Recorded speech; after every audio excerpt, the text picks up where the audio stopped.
ৰাজ্যৰ এডভোকেট জেনেৰেলে আমাক এটা অপিনিয়ন দিলে যে চৰকাৰে উচ্চতম ন্যায়ালয়ৰ উমা দেৱী গোচৰৰ পৰিপ্ৰেক্ষিতত কাৰো চাকৰি নিয়মীয়াকৰণ কৰিব নোৱাৰে। কেবিনেটৰ এই পাৱাৰ উচ্চতম ন্যায়ালয়ে প্ৰত্যাহাৰ কৰিছে। তাৰ পৰিপ্ৰেক্ষিতত আমি কাৰো চাকৰি নিয়মীয়াকৰণ কৰিব নোৱাৰোঁ। কিন্তু সৰ্বশিক্ষা অভিযানত কাম কৰি থকা শিক্ষকসকলক যাতে আমি সকাহ দিব পাৰোঁ, তাৰ বাবে আজি কেবিনেটে ৩৫,০০০ নতুন শিক্ষকৰ পদ চৰকাৰত সৃষ্টি কৰি SSৰ শিক্ষকসকলৰ বাবে এটা স্পেচিয়েল ৰিক্ৰুটমেণ্ট ড্ৰাইভ কৰিব খুজিছে। অৰ্থাৎ এই বিশেষ ৩৫,০০০ পোষ্টত অকল SSত কাম কৰি থকা শিক্ষকসকলেহে আবেদন কৰিব পাৰিব আৰু বাকী নিয়মীয়া যিবিলাক পোষ্ট তাত ফ্ৰেছ কেণ্ডিডেটবিলাকে আবেদন কৰিব পাৰিব। এই ৩৫,০০০ শিক্ষকে SSৰ পৰা আহি চৰকাৰত সোমোৱাৰ লগে লগে সৰ্বশিক্ষা অভিযানত ৩৫,০০০ পোষ্ট বিলুপ্তি হ'ব।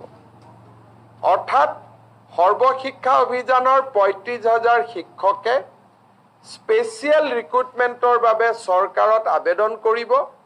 চৰকাৰে তেওঁলোকৰ কাগজ পত্ৰ চোৱাৰ পিছত তেওঁলোকক নিয়োগৰ সুবিধা কৰি দিব চৰকাৰত, য'ত NPS পাব, চৰকাৰৰ পে স্কেল পাব, ইনক্ৰিমেণ্ট পাব, গোটেইবোৰ পাব।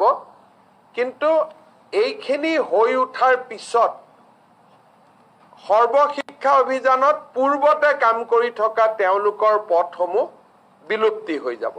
অৰ্থাৎ আমি ৰেগুলাৰাইজেশ্যন কৰিব নোৱাৰাৰ বাবে আমি স্পেচিয়েল ৰিক্ৰুটমেণ্ট ড্ৰাইভ সৰ্বশিক্ষা অভিযানৰ শিক্ষকসকলৰ বাবে কৰিব খুজিছোঁ।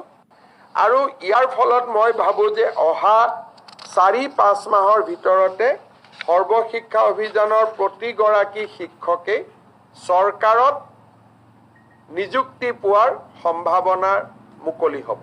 আজিও তেওঁলোকে ৰেগুলাৰ ৰিক্ৰুটমেণ্ট ড্ৰাইভত কিছুমান তেওঁলোকে ৰেগুলাৰাইজ হৈ থাকে, কিন্তু এইটো তেওঁলোকৰ কাৰণে হোলচেল কৰা হ'ব। সেইকাৰণে আমাৰ ৩৫,০০০ শিক্ষকে চৰকাৰত সোমাবলৈ এটা সুবিধা পাব। ৩৫,০০০ শিক্ষকক নতুনকৈ নিযুক্তি দিব হিমন্ত বিশ্ব শৰ্মা চৰকাৰে। SSৰ শিক্ষকে এই চাকৰিত কৰিব পাৰিব আবেদন। সৰ্বশিক্ষাত কৰ্মৰত শিক্ষকৰ বাবে কেবিনেটত এই বৃহৎ সিদ্ধান্ত গ্ৰহণ কৰা হৈছে। নিউজ ডেস্ক ৰিপৰ্ট, ধৈৰ্য্য অসম।